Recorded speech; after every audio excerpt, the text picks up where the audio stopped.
الله فلا مضل له ومن يضلل فلا هادي له أشهد أن لا إله إلا الله وحده لا شريك له وأشهد أن محمدا عبده ورسوله يا أيها الذين آمنوا اتقوا الله حق تقاته ولا تموتن إلا وأنتم مسلمون يا أيها الناس اتقوا ربكم الذي خلقكم من نفس واحدة وخلق منها زوجها وبث منهما رجالا كثيرا ونساء واتقوا الله الذي تساءلون به والأرحام إن الله كان عليكم رقيبا يا أيها الذين آمنوا اتقوا الله وقولوا قولا سديدا يصلح لكم أعمالكم ويغفر لكم ذنوبكم ومن يطع الله ورسوله فقد فاز فوزا عظيما أما بعد فأعوذ بالله السميع العليم من الشيطان الرجيم من همزه ونفخه ونفثه شهر رمضان الذي أنزل فيه القرآن هدى للناس وبينات من الهدى والفرقان فمن شهد منكم الشهر فليصم ومن كان مريضا أو على سفر فعدة من أيام أخرى يريد الله بكم اليسر ولا يريد بكم العسر ولتكملوا العدة ولتكبروا الله على ما هداكم ولعلكم تشكرون اللہ تبارک و تعالیٰ کا بڑا ہی فضل و احسان ہے اور اس کی بڑی کرم نوازی ہے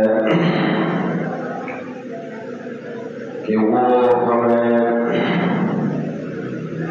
وہ دن اور وہ مہینے ہماری زندگی میں دوبارہ دکھا رہا ہے کہ جس مہینے کی عظمت اور اس کی فضیلت اور اس کی اہمیت اور اس کی خصوصیت رب العالمین نے خود قرآن مجید میں بیان فرمائی ہے اور میرے پیارے نبی صلی اللہ علیہ وسلم نے احادیث میں بیان فرمائی ہے۔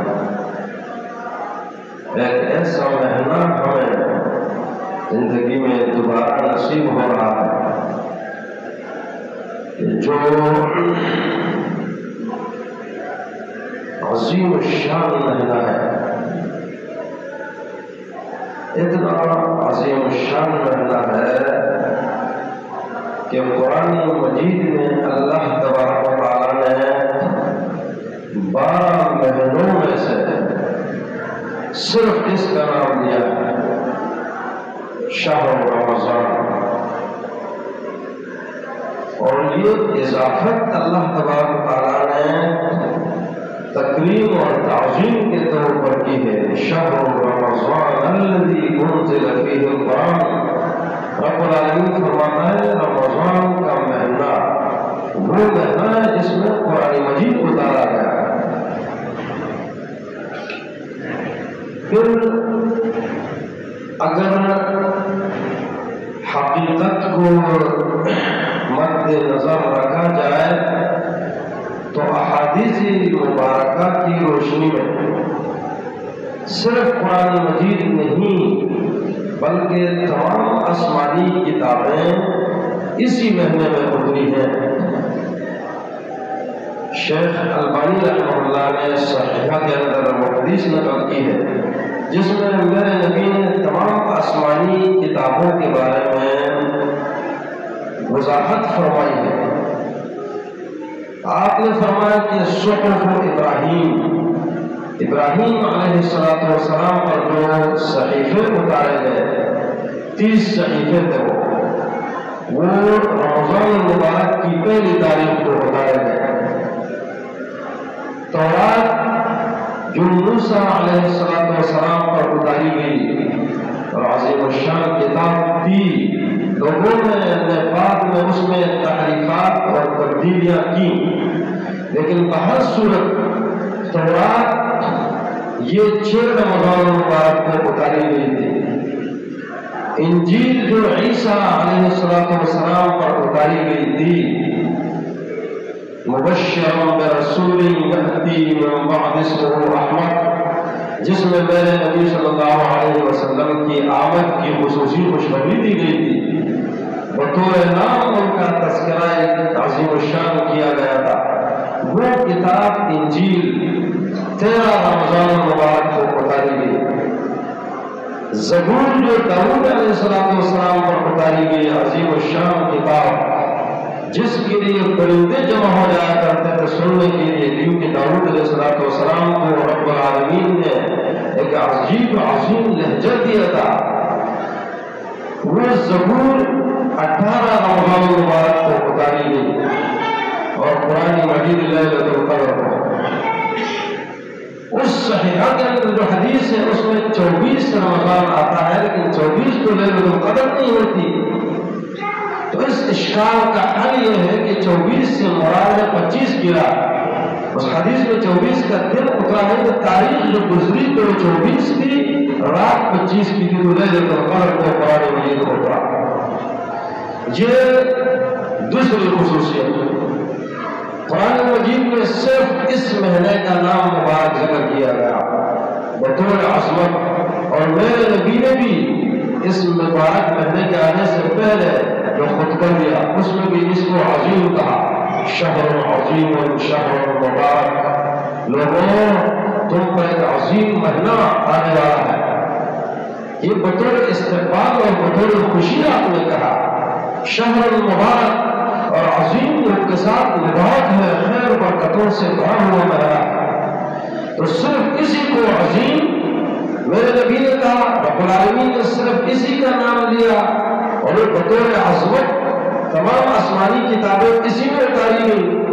تیسری خصوصیت اس مہینے کی یہ ہے کہ اس مہینے میں جہنم سے بہت سارے لوگوں کو آزادی دی جاتی ہے، اور ہر روز 29 دن ہو یا 30 دن ہو، ہر روز میرے نبی نے فرمایا ان للہ تعالی عند کل فطر عتقاء من النار وذلك كل لیلہ۔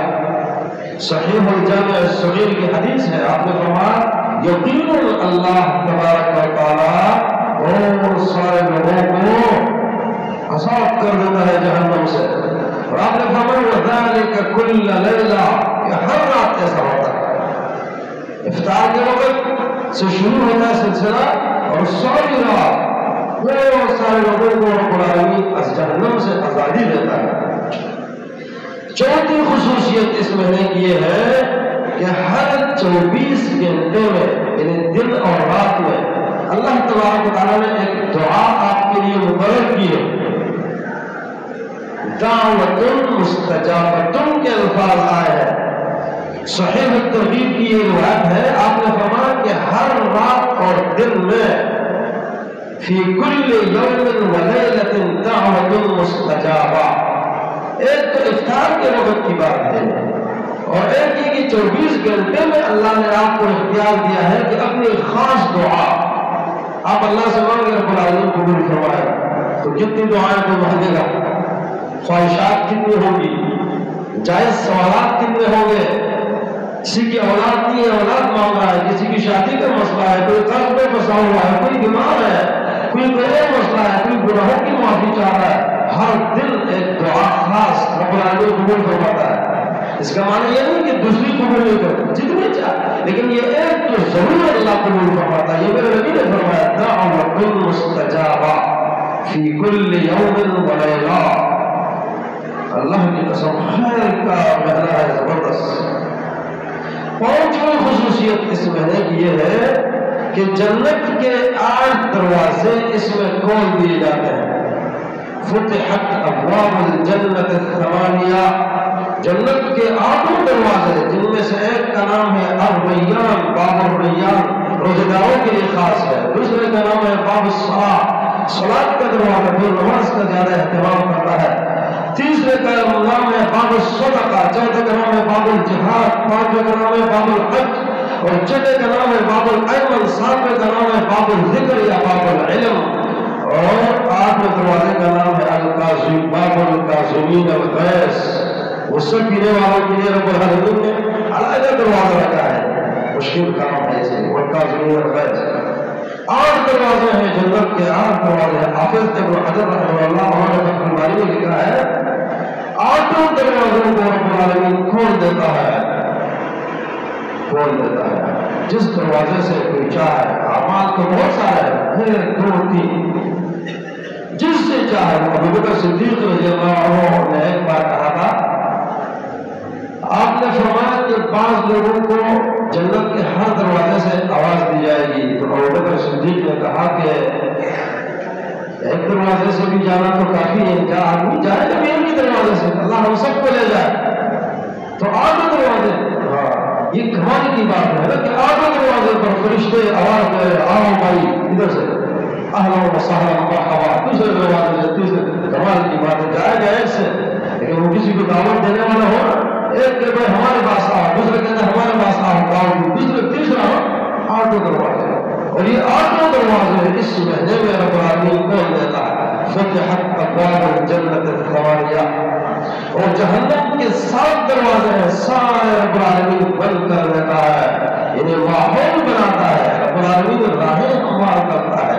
اس لیے اس مہینے کو جنت کا سفر کہا جاتا ہے. جنت کے مہینے 7ویں خصوصیت یہ ہے کہ سرکش شیاطین جو ہے، مردۃ الجن، سارے شیاطین نہیں، عام لوگ اس بات کو نہیں سمجھتے ہیں، سارے شیاطین نہیں جگڑے جاتے ہیں، معاملہ خراب ہوتے رہتے ہیں. کچھ لوگ تو بس بنفس نفیس خود شیاطین ہوتے ہیں. من الجنۃ والناس، انسانوں میں سے بھی شیاطین ہوتے ہیں. ایک شخص نے مجھے کہا تھا کہ حدیث میں آتا ہے کہ گدھا جب ہینکتا ہے تو یہ شیطان کو دیتا ہے. تو اس نے کہا کہ ہم نے تو رمضان میں بھی دیکھا کہ گدھا آواز دیتا ہینکتا ہے. تو رمضان میں تو شیاطین بند ہو سکتے، جب پانی دی جاتا ہے تو یہ کیسے ہینکتا ہے، کس کو دے گا؟ تو میں نے کہا شیاطین تو بہت سارے انسانوں میں سے کوئی ہوگا جس کو دیکھ کر وہ ہینکتا ہوگا، لیکن یہ ہے کہ چھوٹے شیاطین ہیں. اس لیے کہ حدیث میں مردہ کے الفاظ آتے ہیں، مردۃ الجن. جنات میں سے جو سرکش ہے بڑے بڑے، انسانوں میں بھی بڑے بڑے سرکش ہو جاتے ہیں، وہ سارا ملک ہضم کر جاتے ہیں، کوئی بھی پیٹ نہیں بھرتا، کوئی صوبے کو ہضم کر جاتا ہے، کوئی علاقے کو ہاتھوں گھوڑ کو کوئی کیا کیا، کوئی عجیب قسم کے ہاتھ. تو مردۃ الجن جو ہے سرکش شیاطین، ان کو جگڑا جاتا ہے. چھوٹے شیاطین ہوتے ہیں جن کو دیکھ کر گدھا ہینکتا ہوگا، لڑائی ہوتی ہے ادھر ادھر، ہم جیسے لوگوں کی تو چھوٹے بھی کافی ہوتے ہیں. 8ویں خصوصیت اس مہینے کی ہے کہ اس میں حج، اس عمرے کا عمرہ اس حج کے برابر ہو جاتا ہے جو نبی کے ساتھ ادا کیا جائے. آپ نے فرمایا عمرۃ فی رمضان تعدل حجۃ معی. رمضان میں عمرہ اس حج کے برابر ہو جاتا ہے جو میرے ساتھ کیا جائے. میرے نبی نے فرمایا میرے ساتھ عمرہ حج کے برابر. افضل الصدقہ فی رمضان، وہ تو افضل ہے، لیکن عمرہ یہ حج کے برابر ہو جاتا ہے، اور اس حج کے برابر جو نبی کے ساتھ ادا کیا جائے. لیکن یہ جہاں فضیلتیں بیان ہوتی ہیں تو اس کا معنی یہ نہیں ہوتا کہ حج ثابت ہو گیا، کسی نے رمضان میں عمرہ کر لیا تو حج ختم نہیں. کہ حج اس کو فرض ہے تو اس نے ادا کرنا ہوگا. یہ فضیلتوں کی بات ہو رہی ہے. اگر کوئی اپنے والد کے چہرے کی طرف نظر شفقت سے دیکھتا ہے، رب العالمین اس کو حج اور عمرہ مقبول کا ثواب دیتا ہے. اس کا یہ معنی نہیں کہ اس سے حج ثابت ہو گیا. صبح کی نماز کے بعد اگر کوئی اسی جگہ بیٹھا رہتا ہے، ذکر کرتا ہے، اور طلوع الشمس، سورج نکلنے کے ساتھ 2 رکعت پڑھتا ہے، رب العالمین اس میں حج اور عمرہ کا اجر دیتا ہے. ایک روایت میں آتا ہے تامۃ تامۃ تامہ، مکمل حج اور عمرہ.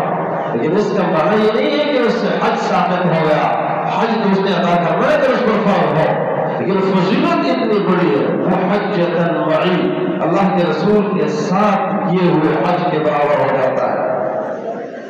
نئی خصوصیت اس کی ہے کہ وہ جبریل علیہ السلام اس مہینے میں ہر رات آیا کرتے تھے، ہر رات، باقی تو کبھی کبھی آنا ہوتا تھا، جبریل اس رمضان مبارک میں ہر رات آیا کرتے تھے، اور ہر رات میں ایک پارے کا دور ہوتا تھا نبی کے ساتھ۔ تو یہ جو ایک رات میں سارا قرآن ختم کر دیا جاتا ہے بغیر تدبر وغیرہ کے، یہ صحیح نہیں ہے۔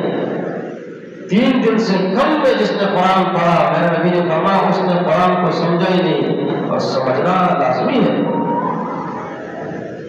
لیکن اگر کوئی پڑھ لے پاس سلف سے ثابت ہے، اس لیے مسئلہ انشاءاللہ میں ذکر کروں گا، تو ہو جائے گا، ثواب ملے گا اگر وہ سمجھتا ہے کسی حد تک تلاوت کرتا ہے سر یا کوئی مسئلہ نکال رہا ہے۔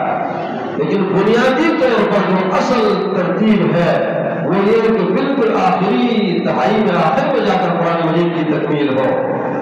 جبریل علیہ السلام میرے نبی کے ساتھ آپ ہر رات ایک پارے کا دور دیا کرتے تھے، قرآن مجید مکمل ہوتا تھا اکثر و بیشتر، کبھی 29 کا تو اس میں تھوڑا بڑھا دیا کرتے ہوں گے،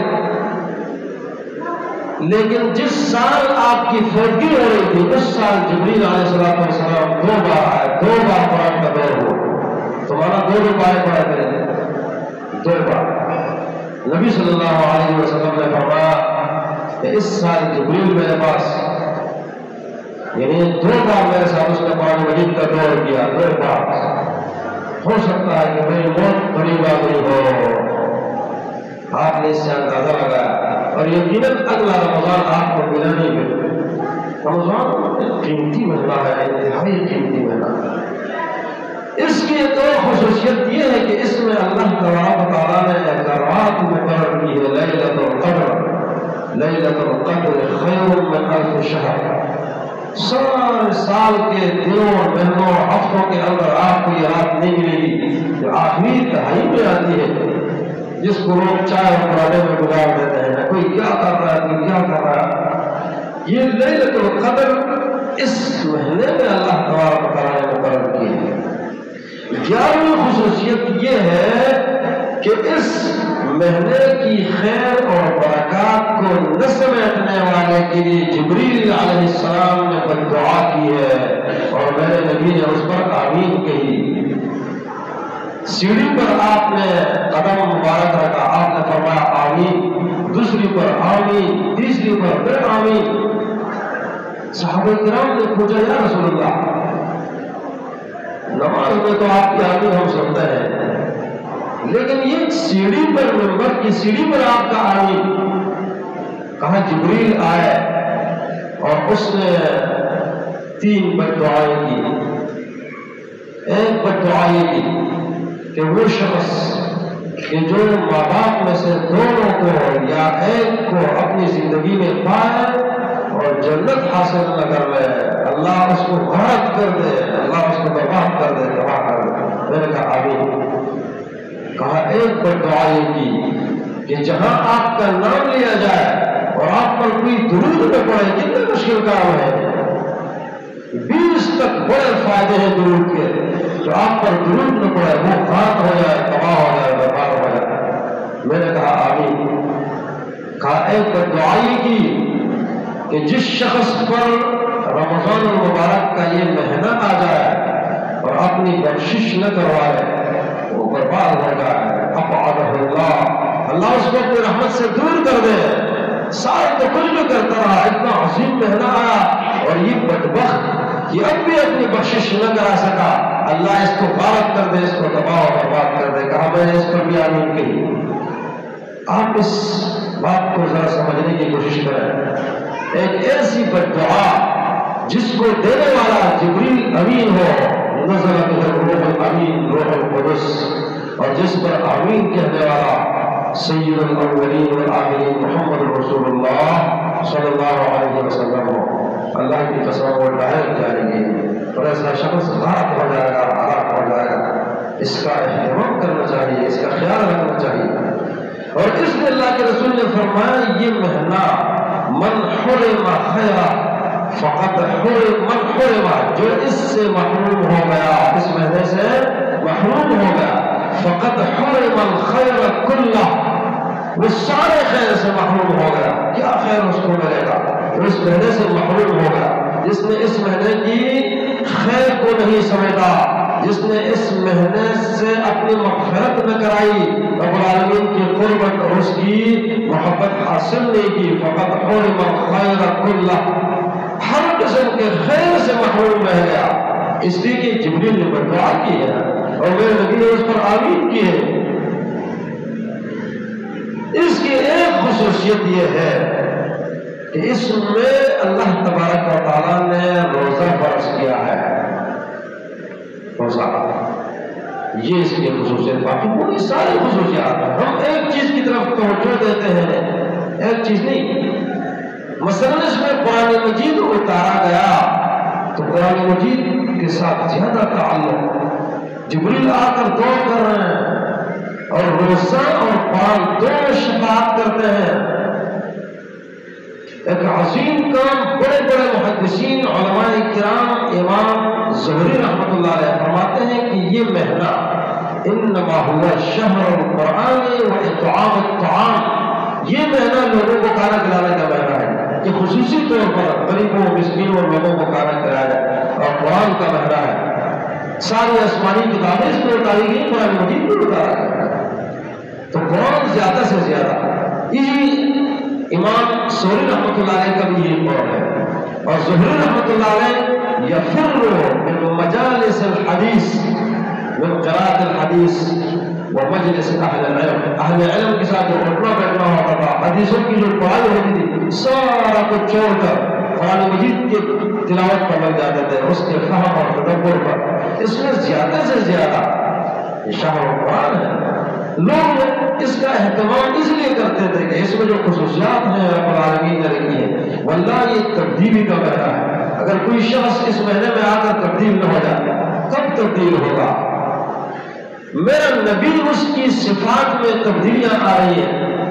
اجود الناس، لوگوں میں بہت زیادہ سفید ہے لیکن ان کی سخاوت رمضان المبارک میں بڑھ جاتی تھی۔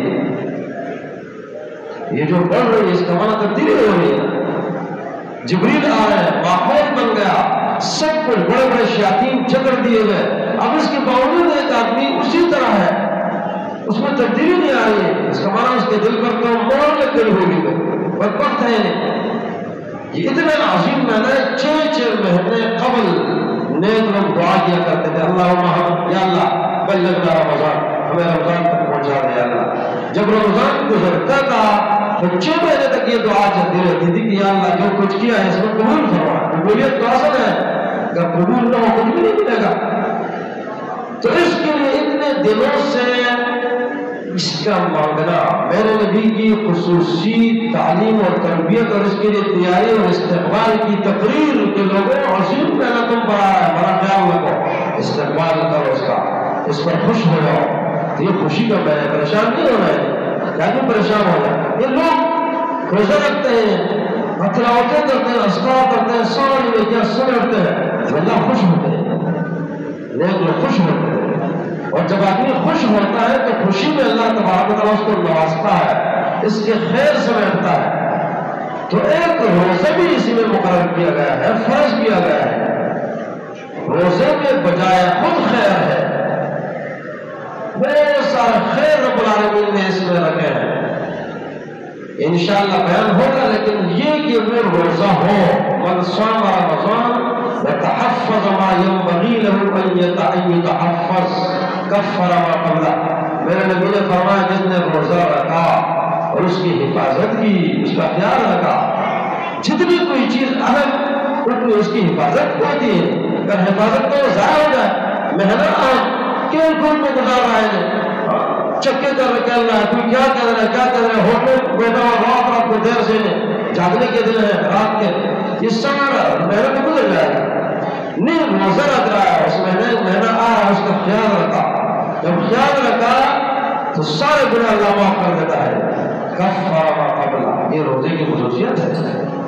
اور اگر رکھتا ہی نہیں سرے سے تو آپ اس کے لیے ایک حدیث ملاحظہ فرمائیں کہ میرے نبی صلی اللہ علیہ وسلم آپ کو کچھ لوگ دکھائے گئے عالم برزخ میں جن کو سزائیں دی جا رہی تھی، آپ نے فرمایا میں نے کچھ لوگوں کو دیکھا وہ الٹے لٹکائے گئے ہیں اور ان کی جو باچیں ہیں یہ چیر دی گئی ہے اور ان سے خون بہ رہا ہے، اور وقت کی سیریکلیشن بھی اتنا بڑی الٹے لٹکائے گئے ہیں اور ان کے دونوں اطراف سے خون بہ رہا ہے، شدید پریشانی میں ہے۔ کوئی ایک گھنٹہ 2 گھنٹہ الٹا لٹکانا نہیں ہے، یہ برزخ کی زندگی ہے قیامت تک کی۔ میں نے پوچھا یہ کون لوگ ہیں؟ آپ نے فرمایا یہ مجھے کہا گیا کہ یہ وہ لوگ ہیں جو افطار میں جلدی کرتے ہیں، پہلے افطار کر لیتے ہیں، تو جو رکھتے ہی نہیں اس طرح سے ان کا کتنا بڑا جرم ہوگا۔ تو اس میں بھی خیال رکھنا چاہیے۔ ایک طرف سے تعجیل الفطر کی فضیلت بیان کی گئی ہے، اس کا معنی یہ ہے کہ جب ٹائم ہو جائے پھر افطار کرے، پھر تاخیر میں کرے، پھر تاخیر کرے، کچھ اس سے پہلے توڑ دیتے ہیں۔ وہ گھڑی ٹائم پر نہیں ہوتی ہے، گھڑی فکس سرکار کے ٹائم پر ہو پھر آدمی ٹائم پر آزاد ہے، لیکن گھڑی آگے پیچھے ہوتی ہے پتہ نہیں چلتا۔ تو ایسی صورت میں اگر پہلے کوئی افطار کرتا ہے یا کرا دیتا ہے، اللہ اس کو ساری برزخ کی زندگی میں اتنی سخت سزا دی جاتی ہے کہ الٹا لٹکایا گیا، اس کا خون بہ رہا ہے، کم سے کم تک بہے گا۔ اس لیے عبداللہ ابن مسعود رضی اللہ عنہ، ابو ہریرہ رضی اللہ عنہ ان کا فتویٰ ہے، یہ کہتے ہیں کہ اگر کوئی شخص بلا عذر روزہ چھوڑ دیتا ہے تو ساری زندگی اگر قضا دیتا ہے اس کی قضا نہیں لا سکتا، ساری زندگی بلا عذر ترک۔ امام ذہبی رحمہ اللہ لکھتے ہیں کہ اشد من الخمر من مدمن الخمر من الزنا و مدمن الخمر، یہ آدمی جو بلا عذر روزہ توڑتا ہے یہ زنا سے بدتر کام ہے، ہمیشہ شراب پیتا ہے ایک شخص، اس سے بدتر کام کر رہا ہے، اور یہ شخص اس پر تو خطرہ ہے زندگیت کا اور کفر کا اور انحراف کا من الدین۔ تو اس لیے روزہ جو ہے یہ فرض ہے، یہ اللہ نے فرض کہ جس طرح نماز فرض، روزہ فرض، زکات فرض، یہ فرض ہے۔ اور دنیا میں بھی اس کے فوائد انشاءاللہ آپ کے سامنے رکھوں گا۔ جسم کے اس کے فائدے ہیں، فرانسیسی ڈاکٹر کالبا اور امریکی ڈاکٹر اسٹیگر یہ دونوں لکھتے ہیں کہ اسلام نے روزے کی شکل میں پوری طب کا نچوڑ رکھ دیا ہے، تو جتنی خیر کوئی حاصل کر سکتا ہے وہ روزے سے حاصل ہوتی ہے جسم کے لحاظ سے۔ اور اگر کوئی شخص، وہ لکھتے ہیں اگر کوئی شخص سال میں 21 دن کے روزے رکھے تو وہ زندگی میں 10 سال جوانی کی طرف لوٹ جاتا ہے، 10 سال۔ اگر 30 دن رہتے ہیں تو کتنا اور جوان ہوگا؟ واللہ جو لوگ رکھتے ہیں ان کو پتا ہوتا ہے۔ رب العالمین ان کی قوتوں کی حفاظت کرتا ہے، ان کے اعضاء کی حفاظت کرتا ہے، داموں کی حفاظت کرتا ہے، رب العالمین کی روحانی قوتوں کی حفاظت کرتا ہے، محفوظ لوگ ہوتے ہیں، روزے کے فائدے پڑے اور کوئی مرتبہ بھی نہیں یاد رکھتا۔ لیکن ایک بات یاد رکھنا کہ روزہ آدمی رکھے تو شام کو فلسطین کے مظلوم بچوں